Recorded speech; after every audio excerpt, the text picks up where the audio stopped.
நெற்றி மீது புரண்ட கேசத்தை தடவிக்கொண்டு அசோகன் ஜாடையாக சுற்றுமுற்றும் நன்றாக கவனித்தான். அந்த பெரிய ஹாலில் அது சமயம் யாரும் இருக்கவில்லை. சோமசேகரின் வருகையை முன்னிட்டு ஏற்பாடாகியிருந்த சிறு விருந்தில் அசோகனும் கலந்து கொள்ள வேண்டியது நியாயம் என மனோன்மணி நினைத்து அவனை டெலிபோன் மூலம் அழைத்திருந்தாள். அதற்கு இணங்கியே அவன் தாமதமின்றி பழனியப்ப கவுண்டர் பங்களாவிற்கு வந்திருந்தான். ஒரு நிமிஷம் கூட காலதாமதம் செய்யாத அவன் ஓடோடியும் வந்ததற்கு வேறொரு முக்கிய காரணமும் இருந்தது. சமீப காலத்திலே அவன் நடத்தி வந்த படோடப வாழ்க்கையின் பயனாக அன்று காலை அவனது சட்டைப்பையில் மிஞ்சி இருந்தது 5 ரூபாய்கள்தான். அசோகா ஷூ மார்ட்டின் உண்மையான சொந்தக்காரன் சோனாச்சலம் நாளடைவில் அசோகனது உண்மை குணத்தை கண்டுகொண்டு விட்டான். ஏமாந்தவரை போதும், இனி ஜாக்கிரதையாக இருப்போம் என்று அவன் வியாபார விஷயத்தில் மிகவும் கண்டிப்பாக இருந்து கணக்கு விவகாரங்களை பூத கண்ணாடி போட்டு ஆராய ஆரம்பிக்கவே அசோகனது பணப்புழக்கத்தில் திடீரென மந்தம் ஏற்பட்டுவிட்டது. அவன் மனோன்மணியிடம் பொய்கள் பல கூறி வாங்கி கொண்டிருந்த பணம் அனைத்தும் கூட விரைவில் தீர்ந்து போயிற்று. நாளை செலவுக்கு என்ன செய்வோம் என்று யோசிக்கும் பயங்கரமான நிலையில் அவன் இருந்தான். ஆனாலும் அசோகனா இதற்கெல்லாம் மனம் சோர்ந்து போகிறவன்? இது மாதிரி பயங்கர நிலைமைகளை எவ்வளவு முறை அவன் தன் வாழ்விலே இதுவரை பார்த்திருப்பான். மனோன்மணி விருந்துக்கு அழைத்தவுடன் அவனது மூளை விறுவிறுத்தது. பாஸ்போர்ட் கிடைக்க சிரமமாக இருக்கிறது. 1000 ரூபாய்களை வைத்து அந்த அதிகாரிகளுக்கு அழுத்தினால் காரியம் சுலபமாகிவிடும் என்று ஒரு கதை திரித்து அவளிடமிருந்து ஒரு 1000 ரூபாய்களாவது வாங்கிவிட வேண்டும் என்ற யோசனை தோன்றவே காலதாமதம் செய்யாது கிளம்பினான். விருந்திற்காக தன்னை பிரத்யேகமாக அலங்கரித்து கொண்டு மிகவும் உல்லாசமாக மயில் போல் மாடியிலிருந்து இறங்கி வந்த மனோன்மணி தன் அன்பனை கண்டதும் அளவிலா மகிழ்ச்சி எய்தி, 5 நிமிஷத்திலே பறந்து வந்து விட்டீர்களே, உட்காருங்கள். அவர்கள் எல்லோரும் பின்கட்டில் இருக்கிறார்கள், அழைத்து வருகிறேன் என்று வரவேற்று உபசரித்தாள். அவர்கள் வரட்டும், எனக்கு என்ன அவசரம் என்று கூறிய அசோகன் புன்முறுவல் செய்தான். மனோன்மணிக்கு அன்று ஒரே பரபரப்பு. என்ன செய்கிறோம் ஏது செய்கிறோம் என்ற நினைவு இன்றி அவள் இங்கும் அங்கும் ஓடிக்கொண்டிருந்தாள். சாப்பாட்டு அறையில் இலை போடச் சொல்ல வேண்டும் என்ற அவசரத்தில் அவள் தன் கையில் பிடித்திருந்த அழகு பையை ஹாலில் இருந்த பெரிய அலமாரி ஒன்றின் மேல்தட்டின் மீது வைத்துவிட்டு விரைந்து பின்கட்டிற்கு சென்று விட்டாள். புத்தகங்களை எடுத்து பார்ப்பவன் போல் அலமாரி அருகில் நெருங்கிச் சென்று அசோகன் புத்தகங்களை சிறிது பொழுது புரட்டினான்.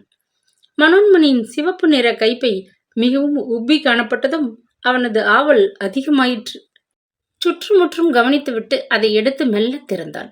10 ரூபாய் நோட்டுகளாக 3 பெரிய கத்தைகள் அதற்குள் திணிக்கப்பட்டிருப்பதைக் கண்டதும் அசோகனின் இருதயம் படபடவென்று துடிக்க ஆரம்பித்தது. முகத்தில் அரும்பிய வியர்வையை துடைத்து கொண்டு சுற்றிலும் நன்றாக கண்களால் ஆராய்ந்தான். மாடியில் சுரேஷ்குமாரன் முதலியோர் ஏதோ பேசி சிரிக்கும் சப்தம் கேட்டது. பின்கட்டில் வேலைக்காரர்களுடன் மனோன்மணி கூச்சலிட்டு உத்தரவு போடுவது கேட்டது. அவனை தவிர அந்த சமயம் அந்த ஹாலில் யாரும் காணவில்லை. பையில் கையை விட்டு சற்றென்று ரூபாய் நோட்டு கத்தைகள் 3ஐயும் எடுத்து தன் நிஜார் பையில் சொருகி கொண்டான். பையை பத்திரமாக மூடி இருந்த இடத்தில் வைத்துவிட்டு வெளியே வந்தான். வாயிலில் நிறுத்தியிருந்த தனது காரின் ஆசனத்தின் அடியில் ரூபாய் நோட்டுகளை மறைவாக வைத்துவிட்டு காரின் கண்ணாடி கதவுகளை சாத்தி காரை பூட்டி சாவியை பையில் போட்டுக்கொண்டான். அப்பொழுதுதான் அவனுக்கு நிம்மதி ஏற்பட்டது. மிஸ்டர் அசோகன், இங்கேயே இருக்கிறீர்களே, சாப்பிட இலை போட்டாயிற்று, வாருங்கள் என்று அழைத்து கொண்டே சுரேஷ்குமாரன் வந்தபொழுது அசோகன் காரின் முன்பாகத்தை திறந்து ஏதோ பழுது பார்க்கிறவன் போல் அபிநயித்துக் கொண்டிருந்தான். நேற்று தான் கம்பெனிக்கு போய்விட்டு வந்தது, அதற்குள் இடகு செய்ய ஆரம்பித்து விட்டது.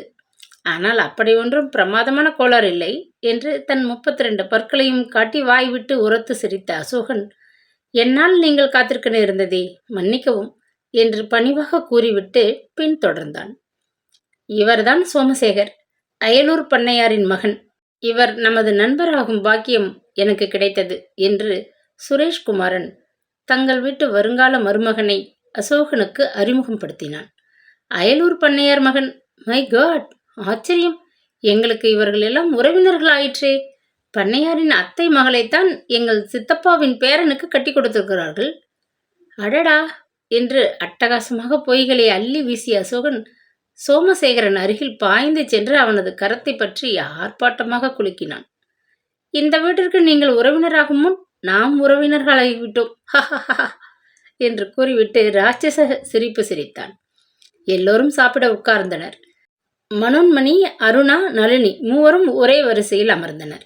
எதிர்ப்புறமாக சோமசேகர், சுரேஷ்குமாரன், அசோகன் மூவரும் உட்கார்ந்து கொண்டனர். பழனியப்ப கவுண்டர் ஆண்களுக்கு சற்று தொலைவில் உட்கார்ந்தார். லோகநாயகி உணவு பரிமாறுவதை மேற்பார்வையிட்டுக் கொண்டு இடையே தன் வருங்கால மருமகன் லட்சணத்தை ஆராய்ந்து மனம் மகிழ்வதில் பொழுதை கழித்துக் கொண்டிருந்தாள். அசோகன் கொஞ்சமும் அஞ்சாது மிகவும் துணிவாக இலையில் பரிமாறப்பட்ட சுவை மிகுந்த நாலாவித பலகாரங்களையும் ஒரு கை பார்த்து கொண்டிருந்தான். கை செலவிற்கு வேண்டிய பணத்திற்கு ஒரு வகையாக வழி பண்ணிவிட்டோம் என்ற திருப்தியில் அவனுக்கு நன்றாக பசித்தது. உணவை ரசித்து சாப்பிட்டு கொண்டிருந்தான். சோமசேகர் என்னதான் பெரிய பண்ணையாரது மகன் என்றாலும் பட்டிக்காட்டிலே வாழ்ந்து பழக்கப்பட்ட பட்டிக்காட்டு பணக்காரர்கள் வாழும் தோரணைக்கும் பட்டணத்து பணக்காரர்கள் வாழும் விதத்திற்கும் அதிக வித்தியாசம் இருப்பதை அப்பொழுதுதான் அறிந்து கொண்டான். பழனியப்ப கவுண்டரின் பங்களா, அது அலங்கரிக்கப்பட்டிருந்த விதம், அந்த வீட்டு மனிதர்கள், அவர்கள் சிநேக பாவத்திலே ஆண் பெண் என்று அதிக பேதமின்றி கலந்து கொண்ட விதம் எல்லாம் அவனுக்கு ஒரே பிரமையை உண்டாக்கின. ஆணும் பெண்ணும் சரிசமமாக வாழும் மேனாட்டிலிருந்து திரும்பி வந்திருந்தான் என்றாலும் இந்திய பண்பாட்டை ஒட்டியும் ஒட்டாமலும் மேனாட்டு நாகரிக முறைகளை கலந்தும் கலக்காததும் போல் அனுசரித்த பழனியப்ப கவுண்டர் வீட்டு நாகரிகம் அவனுக்கு மிகவும் பிடித்து விட்டிருந்தது. அசட்டு சிரிப்பு சிரித்தபடி அவன் என்ன சாப்பிடுகிறோம் என்ற நினைவே இன்றி விருந்தை புசித்து கொண்டிருந்தான். சுரேஷ்குமாரனுக்கு சாப்பிடவே பிடிக்கவில்லை. அவனது கண்ணும் கருத்தும் அருணாவின் பக்கம் லயித்திருந்தன.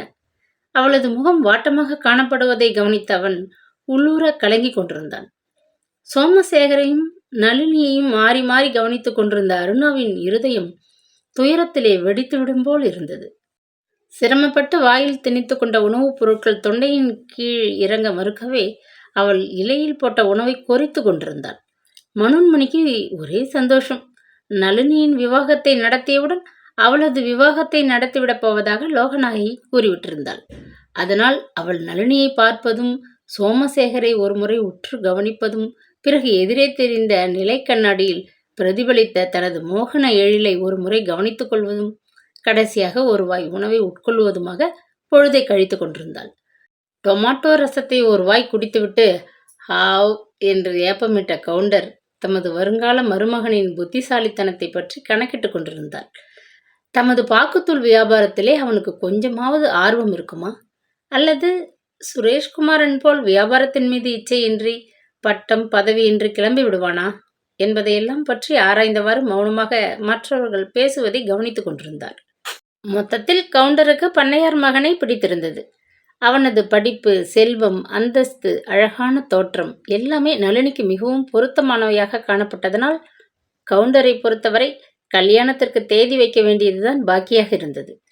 சிநேகிதியை ஒருமுறை கடைக்கண்ணால் பார்ப்பதும் பிறகு சங்கோஜத்துடன் சோமசேகர் பக்கம் ஒரு முறை பார்ப்பதுமாக காலத்தை ஓட்டினாள் நளினி. அந்தஸ்து, அழகு, படிப்பு அனைத்தும் ஒருங்கே படைத்த சோமசேகரை அவளுக்கு மிகவும் பிடித்துவிட்டது. அவனை தனக்கு மணாளனாக தனது பெற்றோர்கள் தேடி பிடித்ததை குறித்து எல்லையில்லா மகிழ்ச்சியில் அவள் உள்ளம் பூரித்தது. அந்த ஆனந்தம் அவளது அழகிய முகத்தை இன்னும் அழகுற செய்தது. விருந்து முடிந்ததும் தனக்கு உடம்பு சுகமில்லை என அருணா விடைபெற்று கொண்டு வீட்டிற்கு விரைந்து சென்று விட்டாள். அவள் போன பின்பு கொஞ்சம் நேரம் எல்லோரும் மகிழ்ச்சியுடன் பற்பல விஷயங்களை பற்றி பேசிக்கொண்டு பொழுதை உல்லாசமாக கழித்தனர். சிறிது நேரம் சென்றதும் சோமசேகர் விடைபெற்று கொண்டு கிளம்பினான். அவனை கொண்டு போய் விட்டுவிட்டு வர சுரேஷ்குமாரனும் சென்று விடவே அசோகனும் மனோன்மணியும் மட்டுமே தனியாக வார்த்தையாடி கொண்டு அமர்ந்திருந்தனர். பேச்சு சுவாரஸ்யத்தில் பணத்தை பற்றி மனோன்மணி மறந்திருக்கும் சமயம் தான் அங்கிருந்து நழுவி விட வேண்டும் என தீர்மானித்து அசோகன் வீட்டிற்கு கிளம்ப எழுந்திருந்தான். நம் கம்பெனியின் பாம்பே ஏஜென்ட் என்னை பார்க்க வருவதாக தந்தி கொடுத்திருந்தான். இன்னும் பல வேலைகள் எனக்காக காத்து கிடப்பதால் நானும் விடைபெற்றுக் கொள்ள வேண்டியதுதான் என்று இழுத்தாற்போல் கூறிவிட்டு அசோகன் தலுக்கு நடை போட்டுக்கொண்டு ஹாலை விட்டு வெளியேறினான். இருங்கள், ஒரு நிமிஷம் என்று கை அமர்த்திய மனோன்மணி சிட்டுக்குருவி போல் உள்ளே ஹாலுக்குள் விரைந்தாள். அலமாரியை திறந்து அவசரமாக கைப்பையை எடுத்தாள். அதை திறந்ததும் அவளுக்கு தூக்கி வாரி போட்டது. ஐயோ, என்ன அநியாயம் என்று வாய்விட்டு அலறினாள் திகைப்புடன். வெற்றிலையை குதைப்பு கொண்டு வயிறார சாப்பிட்ட திருப்தியுடன் ஹாலுக்குள் நுழைந்த லோகநாயகி மிகவும் வியப்புடன், என்ன மனோ, என்ன விஷயம் என்று கேட்டாள். 1 மாத காலமாக வீட்டு ஜாமான்கள் வாங்கும் பணத்திலே சுரண்டல் செய்து 2000 ரூபாய்கள் வரை சேமித்து வைத்திருந்தாள் மனோன்மணி. அப்போதைக்கு அப்போது கையில் இப்படி சேருகின்ற பணத்தை தன் காதலனிடம் கொடுத்து பத்திரப்படுத்தி வைத்தால் பிற்கால வாழ்க்கைக்கு இப்பணம் உதவும் என அவள் நம்பினாள். சிரமப்பட்டு சேகரித்த பணம் அனைத்தும் மாயமாக மறைந்து விட்டிருப்பது கண்டு அவளுக்கு பகீர் என்றிருந்தது.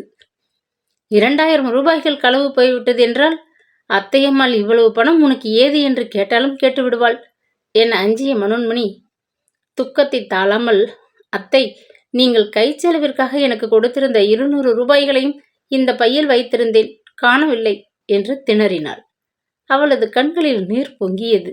வாசப்படியிலே தயக்கமாக நின்ற அசோகன் திரும்பி உள்ளே வந்தான். டோன்ட் பி சில்லி, பணம் போனால் போகட்டும், அதற்கு ஏன் வருத்தப்பட வேண்டும்? போலீசுக்கு தெரியப்படுத்தினால் கல்வனை கண்டுபிடித்து விடலாம் என்றான் அமுத்தலாக. 200 ரூபாய்களுக்காக போலீஸ் கீலீஸ் இந்த தடபுடல் ஏன்? போகட்டும், கண்ட இடத்தில் பணத்தை அஜாக்கிரதையாக போட்டதற்கு இது ஒரு பாடம்னு எடுத்துக்கோ. ஏன் வீணாக வருத்தப்படுகிற என்றாள் லோகநாயகி மிகவும் நிதானமாக. உங்களுக்கு இங்குள்ள வேலையாட்கள் எவர் மீதும் சந்தேகம் உண்டா என்று துப்பறிபவன் ஹோதாவில் கேட்டான் அசோகன். ஐயா, எங்கள் வீட்டு வேலைக்காரர்கள் அனைவரும் நாணயமானவர்கள், இதுவரை எந்த பொருளையும் கை நீட்டி எடுத்தவரில்லை என்று எரிச்சலுடன் பதிலளித்த லோகநாயகி அதிருப்தியுடன் அவனை வெறித்து பார்த்தாள். அப்படியானால் விருந்தாளிகளில் எவரேனும் எடுத்திருக்க வேண்டும். விருந்துக்கு வந்தவர்களில் அந்நியர்கள் அருணா, நான், சோமசேகர் மூவர்தான். சோமசேகர் முதலாக வந்த இடத்தில் இவ்வாறு நடந்து கொள்ள நியாயமில்லை. ஆகவே அவரை நீக்கிவிடலாம். மீதமுள்ளவர்கள் நாங்கள் 2 பேர்கள். அருணாவுக்கும் இந்த வீட்டில் நல்ல பழக்கம் உண்டு, எனக்கும் ஓரளவு உண்டு. எங்கள் இருவரில் யாரேனும் ஒருவர் இந்த பணத்தை எடுத்திருக்க கூடாதா என்ன என்று கேட்டுவிட்டு கோர நகைத்தான். உங்கள் விளையாட்டு பேச்சு மற்றவர்கள் காதில் பட்டால் மிகவும் தவறாக போய்விடும். யார் எடுத்தார்களோ பகவானுக்குத்தான் தெரியும். அதை விட்டு தள்ளிவிட்டு இனிமேல் ஜாக்கிரதையாக இருக்க வேணும் என்றாள் லோகநாயகி. அசோகன் சுற்றும் முற்றும் பார்த்துவிட்டு தாழ்வான குரலில், நான் சொல்கிறேன் என்று கோபித்துக் கொள்ளக்கூடாது. அருணா விருந்தின் போது ஒரு மாதிரியாக இருந்தாள் என்று ஆரம்பித்தான். சரி, விட்டு தள்ளுவோம் என்று சுருக்கமாக பதிலளித்த லோகநாயகி அப்பால் சென்று விட்டாள். நீ ஒரு சமயம் என்மேல் சந்தேகப்படுகிறாயோ என்னவோ. இந்த விருந்துக்கு ஏன் வந்தோம் என்று என் மனம் வேதனையாகி விட்டிருக்கிறது என்று மனோன்மணியிடம் கூறிவிட்டு மீண்டும் உரத்த குரலில் சிரித்தான் அசோகன். இல்லை என தலையாட்டிய மனோன்மணி பேச முடியாது துக்கத்துடன் திணறினாள். அத்தை எதிரில் 200 ரூபாய்கள் என்று பொய் சொன்னேன். உங்களிடம் கொடுப்பதற்காக என் பேங்கிலிருந்து எடுத்து 2000 ரூபாய்கள் தனியாக பையில் வைத்திருந்தேன் என்று கூறிவிட்டு கண்ணீர் விட்டு விம்மினாள். சுச்சோ, என்ன கஷ்டம்! 200 ரூபாய்கள் என்று நான் கூட அசட்டையாக அல்லவா இருந்துவிட்டேன். இது பெரிய தொகையல்லவா? களவாடியவர்களை சும்மாவா விடுவது என்று கையை ஓங்கி ஜன்னல் கட்டை மீது குத்திய அசோகன் மிகவும் கவலை மேலோங்கிய குரலில், மனோ, நீ எப்படியாவது உன் அத்தையிடம் அருணாவின் குணத்தை எடுத்து சொல்ல வேண்டும். நடத்தையில் மோசம் என்பதுடன் இந்த பெண் பெரிய திருடியாகவும் இருக்கிறாள். இப்படிப்பட்ட ஒரு பெண் இந்த வீட்டு மருமகளாக வருவது உங்கள் அனைவருக்கும் பிடித்தமாக இருக்கிறது. சேச்சே, கேட்டதிலிருந்து வெக்கத்தினால் நாக்கை பிடுங்கிக் கொள்ள வேணும் போல் எனக்கு பெருத்த அவமானமாக இருக்கிறது என்று மிகவும் கோபமாக பேசிய அசோகன் மனோன்மணி பக்கம் திரும்பி மிகவும் ரகசியமாக, ஆமாம் மனோ, நாம் இருவரும் கொஞ்சம் முயற்சித்தால் இந்த விவாகத்தை நிறுத்திவிட முடியாதா என்று கேட்டான். சின்னஞ்சிறு வயதிலேயே இத்தனை திருட்டுத்தனமா இவளுக்கு? இருக்கட்டும், இவள் இந்த வீட்டிற்குள் காலடி எடுத்து வைக்காதபடி செய்து விடுகிறேனா இல்லையா பாருங்கள் என்று பற்களை கடித்து கொண்டு ஆத்திரத்துடன் சபதம் செய்தாள் மனோன்மணி. சபாஷ் என்று கூறிய அசோகன் ஒரு ராட்சச சிரிப்பு சிரித்துவிட்டு காரில் ஏறிக்கொண்டு 2000 ரூபாய்களுடன் சிட்டாக பறந்து போய்விட்டான். பழனியப்ப கவுண்டர் செல்வ மகளின் விவாக காரியங்கள் துரிதமாக நடைபெறலாயின. நளினிக்கு சோமசேகரை மிகவும் பிடித்து விட்டிருந்தது. பழனியப்ப கவுண்டர் வீட்டு சம்பந்தம் சேகருக்கும் திருப்தியாக இருந்தது. பிள்ளைக்கும் பெண்ணுக்கும் இவ்விவாகத்தில் பூரண திருப்தி என்பதை அறிந்த பெற்றோர்கள் ஒன்று கூடி பேசி தீர்மானம் செய்து விவாக தேதியையும் குறிப்பிட்டு விட்டார்கள். விருந்திலிருந்து திரும்பி வந்ததிலிருந்து அருணா சஞ்சலத்தில் நெருப்பிலிட்ட புழுவாக துடித்து கொண்டிருந்தாள். நளினிக்கு விவாக தேதி நிச்சயிக்கப்பட்டு விட்டதென்ற செய்தியை கேட்டதும் அவள் மனம் பட்ட வேதனையை விவரிக்கவே சாத்தியமாகாது. சோமசேகர் திடீரென இவ்வாறு தன் மனதை மாற்றிக்கொண்டதை இந்திராணி அறிவாளா? அறிந்திருந்தால் தன் துயரத்தை அருணாவிடம் இதுவரை தெரிவிக்காமலா இருப்பாள்? பாவம் இந்திராணி, கள்ளம் கபடமற்ற பெண். தான் ஏமாற்றப்படுவதை அறியாது வீணாக பற்பல கனவுகள் கண்டுகொண்டு சோமசேகரை இன்னமும் நம்பிக்கொண்டிருக்கிறாள். அக்காவுக்கு உண்மையை அறிவிக்க வேண்டியது அருணாவின் கடமை அல்லவா? இதை எவ்வாறு தெரிவிப்பது? உண்மையை அறிந்தால் இந்திராணி மனம் உடைந்து போவாளே. சோமசேகர் என்ன மனிதன்? 2 வருஷ காலமாக இந்திராணியை காதலிப்பதாக ஆசை காட்டி கடைசியில் இப்படி கைவிடுவது முறையா? இந்த அநீதியை யாரிடம் முறையிட முடியும்? நளினியிடம் உண்மையை சொன்னால் நளினி நம்ப மறுத்தாலும் மறுக்கலாம் என பலவாறு தனக்குள்ளே எண்ணி இரவும் பகலும் தன் மனதை குழைப்பு கொண்டு வேதனையில் ஆழ்ந்து கிடந்தாள் அருணா. கவுண்டர் வீட்டு விருந்திலிருந்து வந்த பிறகு அருணா மிகவும் முகவாட்டத்துடன் காணப்படுவதைக் கண்ட ஜெகதாவிற்கு கோபம் பற்றி கொண்டுதான் வந்தது. சாப்பாடு போட்டு நல்ல துணிமணிகள் வாங்கி கொடுத்து பெரிய இடத்துல வாழ்க்கைப்பட வசதிகளும் செய்து கொடுத்த பிறகும் கூட இந்த பெண்ணுக்கு திருப்தியே இல்லை. நன்றி கெட்ட பெண் என்று தனக்குள்ளே வெகுண்டாள். தன் மனதில் ஏற்பட்ட சந்தேகத்தை நீண்ட காலம் ஒளித்து வைக்க விருப்பமில்லாமல் ஒரு நாள் அவளிடம் கேட்டும் விட்டாள். ஏண்டி அருணா, ஏன் இப்படி எதையோ பறிகொடுத்தவள் போல் மூஞ்சியை தூக்கி கொண்டு நடக்கிற? நேத்திக்கு கூட கவனித்தேன். லோகநாயகி தம் பெண்ணுக்கு வாங்கி வச்சுக்கிற சீர் பாத்திரங்களை காட்டிய போது உன் மூஞ்சி ஒரேடியாக மாறிப்போச்சு. லோகா அதை கவனிச்சுட்டு இருந்தா என்ன நினைப்பா? நளினியை பார்த்து நீ பொறாமப்படுவதாக தான் எண்ணிக்கொள்வாள். எனக்கு கூட அப்படித்தான் தோணுது. அவளை பார்த்து நீ காய்ந்தா சாத்தியப்படுமா?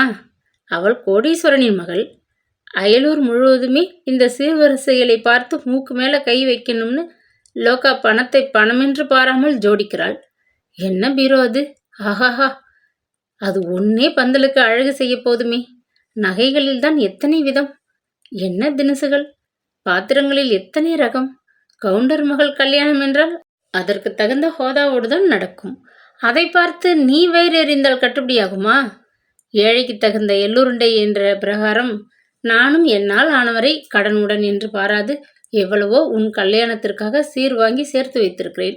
உங்க அப்பன் ஏதாச்சும் ஒரு செப்பு தம்படி செலவழித்திருப்பானா? சொல்லு. ஏதோ இந்த மட்டும் பெரியம்மா நமக்கு எல்லாம் செய்து மரியாதையாக கல்யாணத்தை நடத்தி வைக்க முன் வந்திருக்கிறாங்களே என்று நன்றி கொஞ்சம் கூட இல்லாம முகத்தை சுலுக்கிக்கிட்டு நீ நடப்பது கொஞ்சம் கூட நன்றாகவே இல்லை. இது மாதிரி லோகா மற்றவங்க எதிரே மூஞ்சியை இனிமே கடுத்து கொண்டியோ நான் ரொம்ப பொல்லாதவளாகி விடுவேன். ஆமாம், சொல்லிவிட்டேன் என்று கோபமாக பேசினாள். பெரியம்மாவின் பிரசங்கம் அருணாவின் மனதை மெத்தவும் நோகச் செய்தது. தன் மனத்துயரத்தின் ரகசியத்தை வெளியே சொல்ல முடியாது அவள்.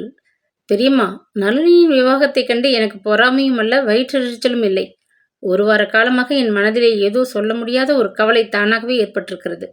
எதற்கு என்று எனக்கே தெரியாததனால் நான் உங்களிடம் அதை பற்றி எவ்வாறு விவரிக்க முடியும்? நீங்கள் எனக்கு இதுவரை செய்திருக்கும் உபகாரம் அனைத்திற்கும் நான் உயிர் உள்ளவரை மிகவும் கடமைப்பட்டவள். ஒரு நாளும் உங்கள் உதவிகளை நான் மறக்கவே மாட்டேன் பெரியம்மா என்று மிகவும் கெஞ்சிய குரலில் பதிலளித்தாள். துக்கம் தாழ முடியாது முடிவில் வாய்விட்டு அழத் தொடங்கிவிட்டாள். நான் என்ன சொல்லிவிட்டேன்? எதுக்கு நீ இப்போ அழற? சரி சரி, கண்ணை துடைச்சிக்கோ. நளினி கல்யாணம் முடிந்தவுடன் அந்த பீடை மனோன்மணியின் கல்யாணமும் லோகா முடிக்கப் போகிறாளாம். அதற்கு பிறகு உங்கள் கல்யாணத்தை முடிக்க உத்தேசித்திருக்கிறாளாம். நளினி கல்யாணம் தை மாதம் நடக்கப் போகிறது. இன்னும் 2 மாதம் காத்திருக்கணும்னு நினைச்சாலும் எனக்கு அலுப்பா இருக்கு. நிச்சயம் பண்ணினதும் சட்டுப்புட்டன் கல்யாணத்தை முடிச்சு விட்டால்தான் தேவலை. என்னவோ எல்லாம் என் கையில இருக்கிறது. லோகாவின் மனசுப்படி நடக்க வேண்டியிருப்பதால நான் பொறுத்து போக வேண்டியதுதான் இருக்கு. என்னவோ அருணா, கல்யாணம் ஆகிறவரை லோகா கிட்ட நீ மட்டும் மரியாதையாக அடங்கி ஒடுங்கி இரு. அவ்வளவுதான் எனக்கு சொல்ல தெரியும். விரக்தியாக நீண்டதொரு பெருமூச்செறிந்தாள் ஜெகதா. அந்த சம்பாஷணை நடந்த அடுத்த தினம் காலை வாயிலில் ஜெகதா அம்மாள் தந்தி என்று கூவிக்கொண்டு தந்தி சேவகன் வந்து நின்றான். கணக்கு புத்தகத்தை ஆராய்ந்து கொண்டிருந்த ஜெகதா இதை கேட்டதும் விளவெளத்து நடுங்கி போனாள். தந்தி என்றாலே அவளுக்கு மெத்த பயம். மூக்கு கண்ணாடியை துடைத்து போட்டுக்கொண்டு கை கால்கள் பதற நெஞ்சு படபடக்க வாயிலுக்கு விரைந்தாள். கையெழுத்திட்டு உரையை கிழிப்பதற்குள் அவளுக்கு உயிரே போய்விடும் போல் இருந்தது. ஜெகதாவிற்கு அரைகுறையாக ஆங்கிலம் படிக்க தெரியும் என்றாலும் தந்தி காகிதத்தில் கிறுக்கப்பட்டிருந்த ஆங்கிலத்தை அவளால் கூட்டி படிக்க முடியவில்லை. அருணா, எங்கே போய்விட்ட? இங்கே வந்து தொலை, சீக்கிரம், தந்தி வந்திருக்கிறது என்று உரத்த குரலில் கத்திக்கொண்டு ஆவேசம் பிடித்தவள் போல் ஹாலுக்குள் ஓடி வந்தாள். இதை படிச்சு சொல்லு, என்னவோ பண்ணுகிறது என்று கூச்சலிட்ட ஜெகதா காகிதத்தை அருணாவிடம் வீசி எறிந்துவிட்டு தொப்பென ஒரு சோபாவில் உட்கார்ந்து கொண்டாள். ஏ வள்ளி, குடிக்க ஒரு லோட்டா தண்ணியை கொண்டா, தாகம் நாக்க பிடுங்குது என்று உச்சஸ்தாயில் இறைந்து கத்திவிட்டு ஆசனத்தில் சாய்ந்து கொண்டாள். தந்தியில் என்ன பயங்கரமான சங்கதி வந்திருக்கிறதோ என்ற திகிலில் அவள் உடல் முழுவதும் வியர்வையாக வழிந்தோடியது. தந்தி காகிதத்தை படித்திருந்த அருணாவின் கைகள் நடுங்கின. படித்து முடித்ததும் அவள் முகம் வெளிரடைந்தது. கண்கள் பயத்தினால் விரிந்தன. பெரியம்மா, எங்க அப்பாவுக்கு உடம்பு அதிகமாக இருக்கிறதாம். என்னை உடனே புறப்பட்டு வரும்படி அண்ணா தந்தி கொடுத்திருக்கிறார் என்றாள். இதை கூறி முடிக்கும் முன் துக்கம் அவள் தொண்டையை அடைத்து கொண்டது. முகத்தை கைகளால் மூடிக்கொண்டு விம்மி விம்மி அழத் தொடங்கினாள். எனக்கு அப்பவே தெரியும், ஏதோ ஒரு கெட்ட சமாசாரம் கேட்கப் போகிறோம் என்று எனக்கு புரிந்துவிட்டது. ஒரு வாரமா மூஞ்சி தூக்கி கொண்டு நீ நடந்ததன் விபரீதம் இதுதான் போல இருக்கு. அடப்பாவி, சமயத்துக்கு சதாசிவம் நம் தலையில் கல்லை தூக்கி போட்டு விடுவான் போல இருக்கே. என்ன உடம்பு ஏதுன்னு விவரமா ஒரு கடிதம் போடக்கூடாதா? இது வேற ஒரு செலவு பாக்கியா என்று அங்கலாய்த்தாள் ஜெகதா. தேவையான கொஞ்ச ஜாமான்களுடன் அருணா அன்று இரவு வண்டிக்கு கிராமத்திற்கு புறப்பட்டாள். அவசரத்தில் அவளுக்கு நளினியிடம் நேரில் சென்று விடைபெற்று கொள்ள முடியவில்லை. டெலிஃபோனில் தோழிக்கு செய்தியை சொல்லிவிட்டு கிராமம் செல்லும் காரணத்தை விளக்கி ஒரு கடிதம் சுரேஷ்குமாரனுக்கு எழுதிவிட்டு கிளம்பினாள். சதாசிவம் 10 தினங்களாக கபஜுரத்தில் வேதனைப்பட்டு கொண்டிருந்தான். வயோதிகமும் நலிந்த உடலும் அவன் நோயை மும்முரமாக்கி விட்டிருந்தன. போதாததற்கு தன் பிடிவாதத்தினால் வைத்தியம் செய்து கொள்ள மறுத்து, மருந்துகளும் சாப்பிட மறுத்து, வியாதியை இன்னும் அதிகப்படுத்தி கொண்டிருந்தான். அருணாவின் வரவை முன்கூட்டியே எதிர்பார்த்து ஸ்டேஷனில் இருந்து அழைத்து போக அண்ணன் வந்திருந்தான். தந்தையின் உடல்நிலை கொஞ்சம் பரவாயில்லை என்பதை அவனிடமிருந்து அறிந்ததும் அருணா சிறிது மன சமாதானம் அடைந்தாள். வீட்டிற்குள் அவள் நுழையும் பொழுது சதாசிவம் கூடத்து கட்டையில் சாய்ந்தபடி எழுந்து உட்கார்ந்திருந்தான். தன் சிறிய மகளை கண்டதும் அவனது முகத்தில் ஏளன நகை அரும்பியது. இது ஆனந்தன் வேலையா? தந்தி கொடுத்து உன்னை வரவழைத்திருக்கிறான் மடையன். பெரிய மனிதர் விட்டு மருமகளான உனக்கு இந்த ஏழை தகப்பனின் ஞாபகம் கூட இன்னும் இருக்கிறதே. என் மக்கள் எல்லோரும் வந்தாகிவிட்டது, இனிமேல் நான் சாக வேண்டியதுதான் பாக்கி என்று கூறிவிட்டு நகைத்தான். சிரிப்பின் இடையே பயங்கரமான இருமல் ஏற்படவே கொல் கொல் என்று உயிரே போய்விடும் போல் கோரமாக இருமத் தொடங்கினான். நரைத்த அவனது தாடியையும் நலிந்த உடலையும் பரிதாபமாக பார்த்தாள் அருணா. தந்தையின் மனத்துயரத்தை ஒருபொழுதும் அகற்ற முடியாத துர்பாகிய குழந்தைகளாக தாங்கள் அமைந்ததை எண்ணி அவள் மனம் துயர வசப்பட்டது. அப்பா, உங்கள் உடல்நிலை இப்பொழுது சிறிது தேவலை என்பதை அறிய மனம் நிம்மதியாக இருக்கிறது என்று மெல்லிய குரலில் முனகினாள். ஓ, நான் சாகாது உயிருடன் இருப்பது உனக்கு ஆச்சரியத்தை கொடுத்திருக்கிறதா என்று கேட்ட சதாசிவம் மீண்டும் வறட்சியாக ஏளன நகை செய்தான். கூடத்து தூண் மறைவில் நின்று கொண்டிருந்த இந்திராணி தன் அருகில் வரும்படி தங்கைக்கு ஜாடை செய்தாள். நல்ல வேளையிலேயே அப்பாவுக்கு முரட்டு குணம், இப்பொழுது சீக்கு வேறையா, அதனால் அவர் மூளை கலங்கி கிடக்கிறது. சதா வீட்டில் கூச்ச போட்டுக்கொண்டு கோபித்து கொண்டு ரொம்ப லூட்டி செய்கிறார். நீ ஒன்றும் அவருடன் அதிகம் பேச வேண்டாம் என்று ரகசியமாக சொன்னாள். முன்போல் இம்முறை அக்காவிடம் மனம் விட்டு பேச தங்கையால் முடியவில்லை. சோமசேகர் பற்றிய ரகசியம் அவள் மனதை உறுத்தி கொண்டிருந்தது. ஆனால் வீடு இருந்த நிலைமையில் அருமை அக்காவிடம் அது பற்றி வாயை திறக்கவும் விரும்பவில்லை. சதா இருமிக்கொண்டு எல்லோரையும் கடிந்த வண்ணம் இருந்த நோயாளி தந்தையுடன் நாட்கள் மிகவும் மெல்ல நகர்வது போல் அருணாவுக்கு தோன்றியது. அன்று மாலை இந்திராணி குடத்துடன் தண்ணீர் எடுக்க ஆற்றுக்கு போனவள் விளக்கு வைக்கும் நேரமாகியும் வீடு திரும்பவில்லை. ஹரிக்கன் விளக்கை துடைத்து எண்ணெய் இட்டு கொளுத்தி கூடத்தில் வைத்துவிட்டு அருணா திகிலுடன் வாயிற்புறத்தை எட்டி பார்த்தாள். வானத்திலே கருமேகங்கள் கவிந்து கொண்டு பெரும் மழைக்கு அடிகோலி கொண்டிருந்தது. கொல் கொல் என்று இருமியபடி எழுந்து கட்டிலில் உட்கார்ந்த சதாசிவம் அருணா என்று கோபத்துடன் இறைந்து கூப்பிட்டான். என்னப்பா, என்ன வேணும் என்று கேட்டு அருணா பதட்டமாக அருகில் ஓடி வந்தாள். இந்திராணி இன்னும் வரலையா? எப்போ தண்ணி எடுக்க போனவ? என்று உருமிய சதாசிவம் அருணாவை மிகவும் ஆக்ரோஷமாக உற்று பார்த்தான். துணிகளை துவைத்து வர நேரமாகிறது போல இருக்கிறது என்று மென்று விழுங்கினாள் அருணா. உண்மையிலேயே அக்கா திரும்பி வர தாமதம் ஏற்பட்ட அவள் மனதையும் உறுத்தி கொண்டுதான் இருந்தது. வேலிக்கு ஓனான் சாட்சியா? அக்காவுக்கு ஏற்ற தங்கைதான் நீ. நீங்கள் 2 பேரும் என்னை என்னவென்று நினைத்து கொண்டிருக்கிறீர்கள் என ஆத்திரத்துடன் அவன் கூச்சலிட்டான். இறைந்து பேசியதனால் அவனுக்கு மூச்சு திணறியது. அருணாவுக்கு பயத்தில் நான் வறண்டு போயிற்று. அவளால் பேச முடியவில்லை. எங்கே போகிறாள் என்பதை உன்னிடம் சொல்லவில்லையா என்று அதட்டி கேட்டான் சதாசிவம். தொடர்ந்தாற்போல். இல்லை என்பதற்கு அடையாளமாக தலையை ஆட்டிய அருணா பயத்துடன் தாழ்வாரத்தில் ஒதுங்கியபடி நின்று கொண்டாள். மானங்கிட்ட குடும்பம், தரித்திரம் பிடித்த பெண்கள் என்று சதாசிவம் பற்களை கடித்துக்கொண்டு தன் அருகில் இருந்த முக்காலியை கோபத்துடன் காலால் உதைத்து தள்ளினான். நோயாளிக்கு ஆகாரமாக இந்திராணி கொண்டு வந்து வைத்திருந்த கஞ்சி பாத்திரம் தரை மீது விழுந்து உருண்டோடியது. அதிலிருந்து கஞ்சி நாலாபுரமும் சிதறி பரவியது. கருமையாகி கொண்டு வந்த வானத்திலிருந்து சிறு தூறல்கள் போட ஆரம்பித்தன. இதுதான் சமயம் என எண்ணியவளாக அருணா முற்றத்தில் கிடந்த விறகு குச்சிகளை பொறுக்கி அடுக்குவதில் முனைந்தாள். மழை துளிகள் பெருக ஆரம்பித்தன. மின்னலும் இடியுமாக வானம் சோவென்று மழையை கொட்ட ஆரம்பித்தது. மழையில் நனைந்து தொப்பலாகிவிட்ட இந்திராணி உள்ளே வந்ததும் குடத்தை இறக்கி கீழே வைத்துவிட்டு நனைந்து போயிருந்த தனது புடவையை கையால் பிழிந்து கொண்டு நின்றாள். இவ்வளவு நேரம் தண்ணி எடுக்கவா போயிருந்தாய்? வெக்கம் கெட்ட பெண்ணே, உன் மானங்கெட்ட நடத்தையை நான் அறிவேன் என்று கத்திக்கொண்டு சதாசிவம் படுகையிலிருந்து எழுந்து நின்றான். திடுக்கிட்ட இந்திராணி தலையை நிமிர்த்தி அவனை ஆச்சரியத்துடன் வெறித்து பார்த்தாள். தண்ணி எடுக்கப் போவதாக போக்கு காட்டி அந்த பண்ணையார் மகனுடன் காதல் நாடகமா போடுகிறாய்? வெக்கங்கெட்ட நாயே என்று சீறிய சதாசிவம் ஒரே பாய்ச்சலில் தாழ்வாரத்துக்கு ஓடி விறகு கட்டையை கையில் எடுத்துக்கொண்டான். தந்தை தனது வழக்கமான ஆயுதத்தை கையில் எடுத்துக்கொண்டதை கண்டதும் அருணா பயத்துடன் அப்பா அப்பா என்று கிரீச்சிட்டு கத்தினாள்.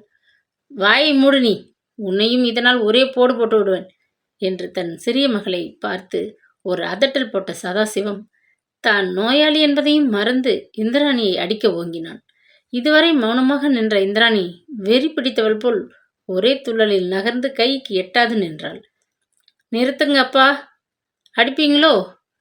அடிக்கிறதையும் நான் பார்த்துடுறேன். இன்னும் நான் பச்சை குழந்தைன்னு நினைச்சுக்கிட்டு இருக்கீங்களோ என்று கோபமாக கத்தினாள். எதிர்த்தா பேசுகிறாய் நாயே, உன் மண்டையை நொறுக்கி விடுகிறேன் என்று கூச்சலிட்ட சதாசிவம் பாய்ந்து முன்னால் வந்தான். சோர்வினால் அவனுக்கு மூச்சு வாங்கியது. என்னை கை தொட்டு அடிக்க உங்களுக்கு உரிமை கிடையாது. பெற்றுவிட்ட தந்தை என்ற ஹோதாவில் நீங்கள் கொலை செய்தாலும் கேட்பாரில்லை என்ற எண்ணமோ? வயதாகியும் புத்தி இல்லாத மனிதன் என்று ஆக்ரோஷமாக கூவினாள் இந்திராணி. அக்கா என்று அருணா இடையே தன்னை எச்சரித்ததை கேட்ட இந்திராணி மிகவும் மிடுக்காக அருணா பக்கம் திரும்பி, அடிநாளில் பட்ட அடியும் உதையும் போதாதுன்னு இப்ப வேற அடிபட வேணுமா? போதும், எனக்கு இந்த வீடு, இந்த உறவு, இந்த பந்தம், இந்த தொல்லை எல்லாம். அப்பா, உங்கள் கண் முன்னாடி இந்த வீட்டை விட்டு இதோ நான் போகிறேன். நீங்கள் யாரும் என்னை தடுக்க முடியாது. இந்த அடிமை வாழ்விலிருந்து எனக்கு விடுதலை வேண்டும். ஆனந்தமான வாழ்க்கை எனக்காக காத்திருக்கிறது என்று ஆத்திரமாக பேசிவிட்டு வேகமாக திரும்பி வாயிலுக்கு சென்று கொட்டும் மழையில் ஓடி மறைந்து போனாள். வீட்டை விட்டு ஓடவா பார்க்கிறாய், அயோக்கிய கழுதை என்று கத்திய சதாசிவம் அவளை தொடர வேகமாக தாழ்வாரத்தில் நடந்தான். தரை மீது வழிந்து ஓடிக்கொண்டிருந்த கஞ்சியில் கால் வைத்ததும் வழிக்கு தடார் என்று அடியற்ற மரம் போல் விழுந்து மூர்ச்சையானான். அயலூர் பண்ணையார் ஒரு முறை கனைத்துவிட்டு இருக்கையில் சாய்ந்தபடி பெரிய ஜாபிதா ஒன்றை ஊன்றி படித்துக் கொண்டிருந்தார். வெளியே சென்றிருந்த மகன் தமது சொற்படி உடனே திரும்பிவிட்ட சந்தோஷத்திலேயே அவரது நோய் பாதி குணமாகிவிட்டிருந்தது. எஞ்சியிருந்த பாதியும் பெரிய இடத்து பெண்ணை மகனுக்கு முடித்துவிட்ட குதூகலத்தில் ஓடி மறைந்து விட்டிருந்தது. நோயாளி என படுத்த படுக்கையாக கிடந்த அவர் கல்யாண தேதி நிச்சயிக்கப்பட்டதிலிருந்து எழுந்து நடமாடத் தொடங்கிவிட்டார். பண்ணையைச் சேர்ந்த எல்லோரும் வீட்டிற்கு புதிதாக வரப்போகிற மருமகளின் யோக ஜாதகமே இதற்கு காரணம் என பேசிக்கொண்டனர். ஜாபிதாவை படித்துவிட்டு பண்ணையார் மகிழ்ச்சியுடன் அருகில் நின்ற மனைவியின் முகத்தை பார்த்தார். நீ உன் மருமகளைப் போல காலேஜ் வாசற்படியை மிதிச்சிருந்தா ஏதேது உலகத்தையே வைக்க மாட்ட போலிருக்கே. உன் யோசனைகளும் திட்டங்களும் பிரமாதமாக தான் இருக்கு. என் மனசுக்கு அந்த ஐட்டங்கள் அனைத்தும் ரொம்ப பிடிச்சிருக்கு என்று கூறிவிட்டு லேசாக சிரித்தார். பண்ணையார் மனைவி சங்கோச்சத்துடன் முகத்தை குலுக்கினாள். வண்டி சக்கரங்கள் போல் அவளது இரு காதுகளையும் வியாபித்து கொண்டிருந்த வைர ஓலைகள் பளிச்சென எரிந்து கொண்டிருந்த மின்சார விளக்கொளியில் நீல கதிர்களை வாரி அறை முழுவதும் வீசின. தம்பி மனசுப்படியே அவன் சிநேகிதர்களுக்கெல்லாம் ஒரு டீ பார்ட்டி கொடுத்து விடுறதுன்னு திட்டம் போட்டு விட்டேன். இன்னும் உங்க யோசனை ஏதாச்சும் இருந்தால் அதையும் சொல்லிவிட்டால் தேவலை. இந்த கல்யாணத்தினால் பணம் என்ன செலவானாலும் அக்கறை இல்லை. உங்க மனசிற்கும் தம்பி மனசுக்கு சந்தோஷம் ஏற்பட்டா அதுவே எனக்கு போதும் என்று பெருமையாக கூறிவிட்டு அந்த அம்மாள் ஜன்னல் அருகே நின்று கொண்டிருந்த தனது மகனின் முகத்தை ஆவலுடன் பார்த்தாள். தாயின் வார்த்தைகளை ஆமோதிப்பவன் போல் புன்முறுவல் செய்த சோமசேகர் மழைக்காக அதுவரை அடைந்து கிடந்த ஜன்னல் கதவை திறந்தான். சோவென்று அதுவரை பொழிந்து கொண்டிருந்த மழை நின்று வானத்திலிருந்து லேசாக தூறல் போட்டு கொண்டிருந்தது. தோட்டக்காரன் கந்தையன் வீட்டு வாயிற் தூணில் கட்டியிருந்த கருப்பன் உடலை சிலிர்த்து கொண்டு உரத்த குரலில் குறைக்கத் தொடங்கியது. யாரம்மா நீ? இந்த வேளையில் பிச்சை கேட்க வந்திருக்கிறாய்? நல்ல நேரம் பார்த்தாய் என்று கந்தையன் உரத்த குரலில் யாரையோ அதட்டுவது தொடர்ந்து கேட்டது. காலனா பெறாத சொரிநாய், அது குறைக்கிற ஜோரை பார் என்று கவுண்டர் கலகலவென்று நகைத்தார். இந்த பேடையை ஏன் கந்தையன் கட்டி கொண்டு சாவுறானோ தெரியல. நல்லா தூங்கும்போது திடீர்னு இப்படி பலமாக குறைக்க தொடங்குது. அதுக்கப்பால் தூக்கமே வர்றது கிடையாது என்று அழுத்து கொண்ட கவுண்டர் மனைவி ஜன்னல் அருகே வந்தாள். எதேச்சையாக தோட்டத்தை எட்டி பார்த்த சோமசேகர் திடுக்கட்டு போனான். அது சமயம் ஏற்பட்ட பயத்திலே அவனது உடல் பதறியது. அலங்காரத்திற்காக பொருத்தப்பட்டிருந்த முட்டை வடிவம் கொண்ட பெரிய மின்சார விளக்கின் ஒளி தோட்டத்தின் நடைபாதை முழுவதும் வீசிக்கொண்டிருந்தது. அந்த ஒளியில் மழையில் நனைந்து ஈரம் சொட்டும் உடையுடன் நின்று கொண்டிருந்த ஒரு பெண் உருவத்தை கண்டதும் திகிலுடன் தன்னையும் அறியாது அவசரமாக ஜன்னல் கதவை சாத்தி மூடினான். ஈரக்காத்து பலமா வீசுது, அப்பால் போங்க, உங்க உடம்புக்கு ஒத்துக்கொள்ளாது என்று தாயை பார்த்து உளறிய மகன், எனக்கு கூட இந்த நாய் குறைப்பது தலைவேதனையாக தான் இருக்கு, ஏன் இப்படி கத்த விடுறான்னு அவனை ஒரு அதட்டல் போட்டு விட்டு வருகிறேன் என்று மின்னல் வேகத்தில் அறையிலிருந்து வெளிப்பட்டு மாடிப்படிகளில் இறங்கி ஓடினான். ஒரே பாய்ச்சலாக தோட்டத்திற்கு ஓடிய சோமசேகருக்கு மூச்சு திணறியது. யாரது?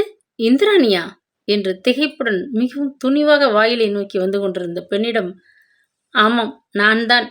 இந்த அகால வேளையில் துணிச்சலுடன் இவ்வாறு நான் வெளிக்கிளம்பி விட்டது பற்றி தாங்கள் கோபிக்க கூடாது, மன்னிக்க வேண்டும் என்றாள் இந்திராணி துயரத்தால் நடுங்கிய மெல்லிய குரலில். சோமசேகர் திகிலுடன் சுற்றுமுற்றும் கவனித்தான். சற்று தொலைவில் நின்று கொண்டிருந்த தோட்டக்காரனை கண்டதும் அவனது முகம் அவமானத்தினால் சிவந்து போயிற்று. நெஞ்சு பக்பக்கென்று அடித்து கொண்டது. கந்தையா, நான் கூட்டி வரச் சொன்னேன் என்று அவசரமாக கணக்கு பிள்ளை வீராசாமியை கூட்டிக் கொண்டு வா என்று உத்தரவிட்டு விட்டு அவன் அப்பால் சென்றதும், இந்திராணி, இதென்ன செய்கை? அகால வேளையில் தனிமையில் நீ இவ்வாறு இங்கு வந்தது என் பெற்றோருக்கும் மற்ற யாருக்கோ தெரிந்தால் எவ்வளவு விபரீதமாகும் தெரியுமா என்று கோபமாக கடிந்து கொண்டான். நான் யோசித்தேன், வேறு வழி இல்லாததனால் இங்கே நேரடியாக வந்துவிட்டேன். தங்களை தினசரி ஆற்றங்கரையிலே சந்தித்து பேசும் விஷயம் என் தந்தைக்கு தெரிந்துவிட்டது. அதனால் அவர் இன்று ஆற்றிலிருந்து நான் வீட்டுக்கு திரும்பிய போது ஆத்திரத்துடன் என்னை அடிக்க வந்து விட்டார். சேகர், நீங்கள் சொல்லுங்கள், வயது வந்த பெண் என்னை அடித்து துன்புறுத்த இனி அவருக்கு என்ன உரிமை இருக்கிறது? யாருக்காக இனி நான் பயப்பட வேண்டும்? தங்கள் அன்பும் ஆதரவும் இருக்கையில் இந்த பயங்கரமான அடிமை வாழ்வு எதற்கு? இப்படி மனக்கசப்பு ஏற்பட்டது என்ன செய்கிறோம் என்ற நினைவின்றி வீட்டை விட்டு ஓடி வந்து விட்டேன் என்று ஆத்திரமும் துயரமும் கலந்த மெல்லிய குரலில் கூறிவிட்டு விம்மி அழுதாள் இந்திராணி. நீ செய்த காரியம் மிகவும் பிசகு. 5 மைல் தூரம் தன்னந்தனியாக இருட்டில் கொட்டு மழையில் வந்தது பெரிய தவறாகும். மேலும் நீ இங்கே என்னை தேடிக்கொண்டு வந்தது ரொம்ப பிசகு. எனக்கு இது சமயம் என்ன செய்வதென்றே தெரியவில்லை. கோபத்துடன் கடிந்து கொண்ட சோமசேகர், சரி, இப்படி மறைவாக இந்த தூண் அருகில் வந்து நில். உன்னை அம்மா பார்த்துவிடப் போகிறார்கள், பிறகு பெரிய ஆபத்தாகிவிடும் என்று எரிச்சலுடன் எச்சரித்தான். வாயிற்துண் மறைவில் வந்து ஒதுங்கியபடி நின்ற இந்திராணிக்கு துக்கம் நெஞ்சை பிளந்தது. சோமசேகர் அளித்த வரவேற்பு அவளுக்கு சந்தேகத்தையும் சஞ்சலத்தையும் உண்டு பண்ணியது. சேகர், நீங்கள் என்னிடம் இது சமயம் கோபித்துக் கொள்வது தர்மமா? உங்களைத் தவிர யாரும் எனக்கு கதி இல்லையே. உங்களையே உறுதியாக நம்பி தந்தையை விரோதித்துக் கொண்டு புறப்பட்டு வந்திருக்கிறேன். என் நிலைமை அறிந்து பேசுங்கள் என்று கூறிவிட்டு துக்கம் தாளாது விம்மி அழத் தொடங்கினாள். சோமசேகரின் பாடு மிகவும் அவஸ்தைக்கிடமாகிவிட்டது. யாரோ ஒரு பெண்ணுடன் தான் விவாதித்துக் கொண்டிருப்பது அம்மாவின் காதுகளில் விழுந்து அவர்கள் வந்துவிடப் போகிறார்களே என அவன் பெரிதும் அஞ்சினான். அது சமயம் தோட்டத்து கதவை திறந்து கொண்டு பண்ணை கணக்கு பிள்ளை வீராசாமி வந்ததை காண அவனுக்கு கொஞ்சம் மன சமாதானம் ஏற்பட்டது. இந்திராணி, தயவு செய்து ஓலமிடாதே, நான் சொல்கிறபடி கேள், எல்லாம் சரியாகிவிடும் என்று இந்திராணியை சமாதானப்படுத்திவிட்டு வீராசாமியை அழைத்து கொண்டு தோட்டத்தின் மறுமூலையை நோக்கி சென்றான். கொஞ்சம் நேரம் பொறுத்து அவர்கள் இருவரும் இந்திராணி நின்று கொண்டிருந்த இடத்திற்கு வந்தனர். சோமசேகர் இந்திராணி அருகில் வந்து சமாதானம் செய்யும் தோரணையில், சரி, நடந்ததை பற்றி யோசிப்பதில் இனி பயனில்லை. இந்த மனிதர் பண்ணை கணக்கு பிள்ளை, எனக்கு உதவி செய்யும் நண்பர். இப்பொழுது நீ அதிக நேரம் இங்கே நின்று கொண்டிருக்க கூடாது. ஆதலால் இவருடன் இவர் வீட்டில் போய் தங்கியிரு. வீட்டில் இவருடைய தாயார் உன்னை கவனித்துக் கொள்வார்கள். பயப்பட வேண்டாம். காலை விடியும் தருவாயில் உன்னை நான் சந்திக்கிறேன் என்றான். சீக்கிரம் புறப்படு அம்மா, இங்கே பேசிக் கொண்டிருப்பது ரொம்ப ஆபத்து என்று வீராசாமியும் எச்சரித்தான். சேகர், எனக்கு ஒரே குழப்பமாக இருக்கிறது. என் கௌரவம் தங்கள் கையில் இருக்கிறது. ஆதலால் தாமதமின்றி விரைவில் தாங்கள் அங்கே வந்து என்னை அழைத்து கொண்டு செல்ல வேண்டும் என்று திணறிய இந்திராணி சிறிது நேரம் தயங்கி நின்றாள். பிறகு துணிச்சலை வரவழைத்து கொண்டு, தங்கள் வாக்கில் நம்பிக்கை எனக்கு உண்டு. விரைவில் தாங்கள் வந்து அழைத்து போகும் வரை என் மனம் நிம்மதி அடையாது என்று கூறிவிட்டு வீராசாமியை தொடர்ந்து பண்ணையாரின் தோட்டத்தை விட்டு வெளியே சென்றாள். கூடத்திற்குள் நுழைந்த மகனை கண்ட தாயார், என்னடா தம்பி, யார் இது? யாரோ பெண் குரல் கேட்டதே, என்ன விஷயம் என்று கவலையுடன் விசாரித்தாள். நெற்றி மீது துளிர்த்த வியர்வையை துடைத்து கொண்டு சோமசேகர் மெல்லியதாக புன்முறுவல் செய்தான். யாரோ ஒரு பெண் கணக்கு பிள்ளைக்கு சொந்தமாம். அவரை தேடிக்கொண்டு வந்தால் இரவு வேளைகளில் கணக்கு பிள்ளை இங்கே இருக்க மாட்டார் என்று சொல்லி தோட்டக்காரனை விட்டு அவரை அழைத்து வர சொல்லி அந்த பெண்ணை அவர் வசம் ஒப்புவித்து அனுப்பினேன். வீராசாமி ஒத்தைக்கட்டை, கல்யாணமின்றி சுத்தி கொண்டு திரிகிறவன். அவனை தேடிக்கொண்டு ஒரு இளம்பெண் வந்தால் அதில் ஏதோ சூது இருக்க வேணும். தம்பி, காலம் வர வர கெட்டு போச்சு என்று முணுமுணுத்த பண்ணையார் மனைவி அலுப்புடன் சூழ் கொட்டினாள். அது கிடக்கு, சாப்பிட நேரமாச்சு, நீ உள்ளே வா என மைந்தனை உபசரித்து அழைத்துவிட்டு சமையற்கட்டிற்கு ஏகினாள். கணக்கு பிள்ளை வீராசாமியின் தாயார் இந்திராணியிடம் மிகவும் அன்பாக நடந்து கொண்டாள். கட்டியிருந்த ஈர ஆடையை கழற்றிவிட்டு உடுத்தி கொள்ள பெட்டியிலிருந்து புதிதாக வைத்திருந்த தனது சேலைகளில் ஒன்றை எடுத்து கொடுத்தாள். பட்டினியாக விடியும் வரை காத்திருக்க முடியாதம்மா, இதை சாப்பிடு என்று மிகவும் வற்புறுத்தி சூடாக ஒரு லோட்டா நிறைய பாலை கொண்டு வந்து கொடுத்தாள். இந்திராணியை தங்கள் வீட்டில் கொண்டு வந்து தாயாரிடம் ஒப்புவித்துவிட்டு வீராசாமி எங்கேயோ வெளியில் போனவன் நடு இரவாகியும் ஆளை காணவில்லை. பொழுது விடியும் சமயம் வாடகை மோட்டார் வண்டி ஒன்றுடன் வீராசாமி வந்து சேர்ந்தான். சீக்கிரம் கிளம்பம்மா, இந்த வண்டியில் நேரே நீங்க பட்டணம் போயாக வேணும், எஜமானின் உத்தரவு என்று கூறிவிட்டு கசங்கி போன கடிதம் ஒன்றை அவளிடம் நீட்டினான். அன்புள்ள இந்திராணி, உன் வழி செலவிற்கு வேண்டிய பணம் இத்துடன் அனுப்பியிருக்கிறேன். என் தோழன் துணையுடன் நீ விரைவாக அடுத்த நகரத்திற்கு சென்று அங்கே ஒரு ஹோட்டலில் தங்கியிரு. உன்னை அங்கு வந்து சந்தித்து மற்ற விஷயங்களுக்கு ஏற்பாடு செய்கிறேன். இப்படிக்கு உன் அன்பன் சோமசேகர். இந்த கடிதத்தை படித்ததும் இந்திராணி அதிகம் யோசிக்கவில்லை. வாடகை மோட்டார் வண்டி எங்கே செல்கிறது என்று கவலைப்படவும் இல்லை. தன் வற்றாத அன்பிற்கும் நம்பிக்கைக்கும் பாத்திரமான சோமசேகரின் ஆணையை தட்டாது வண்டியில் ஏறிக்கொண்டாள்.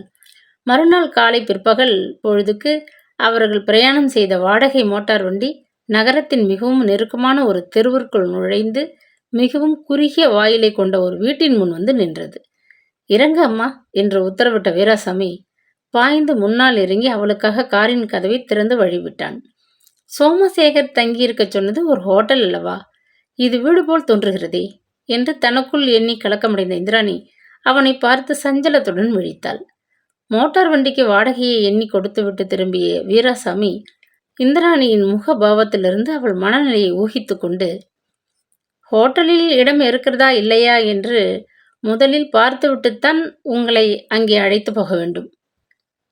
இது என்னுடைய சித்தப்பா பேத்தி வீடு, அதுவரை இங்கேயே தங்கிவிட்டு போகலாம், கவலைப்படாதீங்க என்று சிரித்தான். அவனுடைய பேச்சு, அவன் பார்த்த பார்வை, அவனது சிரிப்பு அனைத்தும் இந்திராணிக்கு மிக்க கலக்கத்தை உண்டாக்கின. அவள் யோசித்து எதுவும் பேசும் முன் வீட்டின் வாசற்கதவு திறக்கப்பட்டது. யாரது என்று அதட்டியபடி அத்தர் மனம் கம்மென்று வீச நடுத்தர வயது கொண்ட பெண்மணி ஒருத்தி வாயிற்படி முழுவதையும் வியாபித்த வண்ணம் வந்து கம்பீரமாக நின்றாள். கடைக்கண்ணால் எதிரே நின்று கொண்டிருந்த அழகிய பெண்ணின் முகத்தை ஆராய்ந்துவிட்டு மிகவும் உற்சாகமாக, அயலூரத்தானா, வாங்க, ஏதேது அத்திப்பூத்தாப்புல இருக்கு தங்கள் தரிசனம், இது நம்ம சம்சாரமா, உள்ளே வாங்க, நிற்கிறீங்களே என்று வெற்றிலை காவி படிந்த பற்களை காட்டி வரவேற்றாள். இது அயலூர் பண்ணையாருக்கு சொந்தக்கார பொண்ணு, நமக்கு ஒரு முறையில் தங்கச்சி ஒரு உறவு முறை வேணும் என்று கூறிவிட்டு கடகடவென்று சிரித்த வீராசாமி அந்த பெண்மணியை பார்த்து பரிகாசமாக கண்களை சிமிட்டினான். அவனது வார்த்தைகளை குறிப்பாக புரிந்து கொண்ட வீட்டு எஜமானி, மல்லிகா இங்கே வா என்று குரல் கொடுத்துவிட்டு, அம்மா குழந்தை, உன் பேர் கூட எனக்கு தெரியலையே. சரி, நீ போய் மல்லிகாவுடன் மாடி அறையில் இரு, பின்னாடி சாப்பாடு தயாரானதும் கூப்பிட சொல்கிறேன், பசி போல் இருக்கு, மூஞ்சி வாடி கிடக்கு என்று கூறிவிட்டு, அடி மல்லிகா சீக்கிரம் வா, எருமை மாடு காது செவிட போயிட்டதோ பாவி பெண்ணே என்று ஆத்திரத்துடன் கத்தினாள். பார்வதி கோபம் பாவம் சண்டாளம்னு சொல்லுவாங்க பெரியவங்க. சின்ன விஷயத்துக்கெல்லாம் உனக்கு இன்னும் கோபம் வருகிறது என்று கூறிவிட்டு உல்லாசமாக சிரித்த வீராசாமி அவளை ஜாடை செய்து ரேழி பக்கம் அழைத்துச் சென்றான். என்ன இது? எந்த ஊர் இந்த பொண்ணு? உனக்கும் இதுக்கும் என்ன சம்பந்தம்? உன் சமாச்சாரங்கள்ல எனக்கு இப்போதெல்லாம் நம்பிக்கையே கிடையாது. போன வாட்டி உன்னால் நான் போலீஸ் வரை போய் மாட்டிக்கொள்ள இருந்தேன். வம்பு வர்ற விஷயம்னா இப்பவே கையோட கூட்டி கொண்டு போயிடு. இங்கே வேணாம் என்றாள் கண்டிப்பாக வீட்டின் எஜமான பார்வதி. இதனால வம்பு தும்பு ஒன்றும் நேராது. கவலைப்பட வேண்டாம். இது பெரிய இடத்து விஷயம். அயலூர் பண்ணையார் மகனுக்கு வேண்டிய பொண்ணு இது. அவருக்கு கல்யாணம் கூடி விட்டதுனால இதை மெதுவா யார் தலையிலையாவது சுமத்த பார்த்தார். இதை அழைச்சிக்கிட்டு போய் கல்யாணம் செய்து கொள்ள சொல்லி எனக்கு கொஞ்சம் பணம் கொடுத்து தாஜா செய்தார்.